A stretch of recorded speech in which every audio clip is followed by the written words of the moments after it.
हवाले से बता दें। देखिए, इमरान खान साहब को 3 अक्टूबर के बाद कैद तन्हाई में रखा गया है। 5 दिन उनकी बिजली बंद कर दी गई, मुकम्मल वो तारीकी में चले जाते थे 5:30 बजे के बाद। कोई अखबार नहीं, कोई टीवी नहीं, जो कि हक है जेल मैनुअल के तहत उनका, वो बंद कर दिया गया। 5 दिन ये सूरत हाल रही। 10 दिन उनको किसी से मिलने नहीं दिया गया, कोई जेलर भी उनके पास नहीं आया, बंद कमरे में ट्रे खिसका दी जाती थी। 10 दिनों के बाद उनको अब सिर्फ 1.5 घंटा उस कमरे से, जो 8 बाय 8 का कमरा है, बाहर आने की इजाज़त है। वो भी जेल के सामने जो कॉरिडोर है उसमें वो चल सकते हैं, उनको बाहर मैदान में जाने की इजाज़त नहीं है। 22.5 घंटे वो अकेले रहते हैं उस सेल में। तो ये उनकी सूरत हाल है। इस दौरान उनको बदहज़मी भी हुई, उन्होंने उल्टियाँ भी की। लेकिन है ये पाकिस्तान की तारीख का बदतरीन लम्हा है।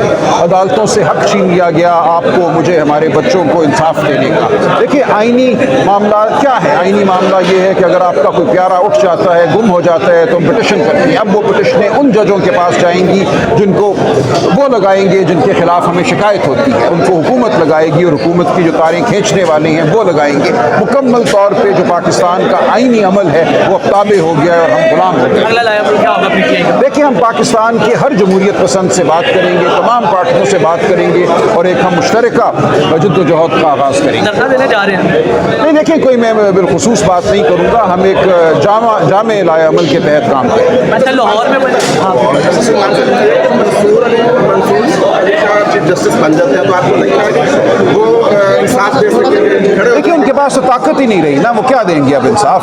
जो ताकत है वो तो आईनी बेंच को दे दी गई। जो भी आईनी बेंच के मेंबरान होंगे और जो जिस तरीके से उनको लगाया जाएगा, तमाम ताकत उनके पास है। मंसूर अली शाह साहब चीफ जस्टिस बने ना बने, उनके पास अब कोई ताकत नहीं होगी। अच्छा, इमरान खान के वाले से बता दें कि जेल में लोग काफी परेशान हैं, उनकी देखिए, इमरान खान के वाले से बता दें। देखिए, इमरान खान साहब को 3 अक्टूबर के बाद कैद तन्हाई में रखा गया है। 5 दिन उनकी बिजली बंद कर दी गई, मुकम्मल वो तारीकी में चले जाते थे 5:30 बजे के बाद। कोई अखबार नहीं, कोई टीवी नहीं, जो कि हक है जेल मैनुअल के तहत उनका, वो बंद कर दिया गया। 5 दिन ये सूरत हाल रही। 10 दिन उनको किसी से मिलने नहीं दिया गया, कोई जेलर भी उनके पास नहीं आया, बंद कमरे में ट्रे खिसका दी जाती थी। 10 दिनों के बाद उनको अब सिर्फ 1.5 घंटा उस कमरे से, जो 8 बाय 8 का कमरा है, बाहर आने की इजाज़त है। वो भी जेल के सामने जो कॉरिडोर है उसमें वो चल सकते हैं, उनको बाहर मैदान में जाने की इजाज़त नहीं है। 22.5 घंटे वो अकेले रहते हैं उस सेल में। तो ये उनकी सूरत हाल है। इस दौरान उनको बदहज़मी भी हुई, उन्होंने उल्टियाँ भी की। लेकिन उनकी सेहत ठीक है माशाल्लाह। पूरी उम्र उन्होंने बहुत वर्जिश की है, एक्सरसाइज की है, और उनका हौसला चट्टान की तरह है। हमें देखते ही उन्होंने कहा कि इनको कह दो कि 100 साल भी मुझे यहाँ रखेंगे तो मैं पीछे नहीं हटूंगा, मुझे ले जाए मुझे फौजी अदालतों में, मैं नहीं टूटूंगा। सर, आईनी तरमीम के हवाले से उन्होंने क्या आपको हिदायत दी थी? देखिए, आईनी तरमीम जो है उस वक्त नहीं हुई थी, लेकिन अब हो गई है। उनका यही कहना था कि आईनी तरमीम पाकिस्तान के वजूद का मसला है, पाकिस्तान में आज़ादी का मसला है, इसके लिए अब हर सतह पे जद्दोजहद करेंगे। सर, आपको लगता है कि जब ये आईनी बेंचेस बन जाएंगे तो उसमें जो जजेस आएंगे वो एक वन साइडेड होंगे, जबकि वो पार्लिमानी कमेटी बनाई जा रही है, तो जो पार्लिमानी कमेटी है उसमें तो तमाम सियासी जमातों की नुमाइंदगी होगी। नहीं, देखें, तो आपको क्या तमाम सियासी जमातों पर एतबार नहीं है? नहीं, देखिए, उसमें हुकूमती जमात की अक्सरियत होगी, उसमें सिर्फ 2 अपोजिशन से लोग होंगे जिनका होना ना होना गैर अहम है। उसमें जो अक्सरियत है वो हुकूमत की होगी, और आप जानते हैं कि इस वक्त इस हुकूमत को कौन चला रहा है।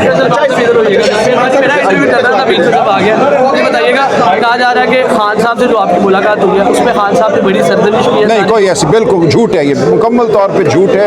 उन्होंने सबकी तारीफ़ की, उन्होंने ये कहा कि लीडरशिप खड़ी रही है इस मुश्किल वक्त में। बहुत मुख्तसर ये मुलाकात थी, 20-25 मिनट की, कोई तफसीली बात नहीं हुई, लेकिन ये तमाम ये जो बयानिया बनाया गया है झूठ पर मबनी है। अच्छा, मुझे बताइएगा, मौलाना फजलुर रहमान साहब के हवाले से थोड़ा सा बता दें। मैंने कहा, मौलाना ने एक बहुत बड़ी बुराई से हमें बचाया, लेकिन जो हुआ है वो भी ठीक नहीं है। हम उनके इस हद तक मुतरफ हैं। शुक्रिया। देखिए, इंशाअल्लाह जल्दी आएंगे जी। जी बिल्कुल, सलमान अकरम राजा साहब हमारे साथ मौजूद हैं। होगा, देखिए, हम सब मार खाएंगे, हमें सबको निकलना पड़ेगा, और ये इंशाअल्लाह हम कामयाब होंगे।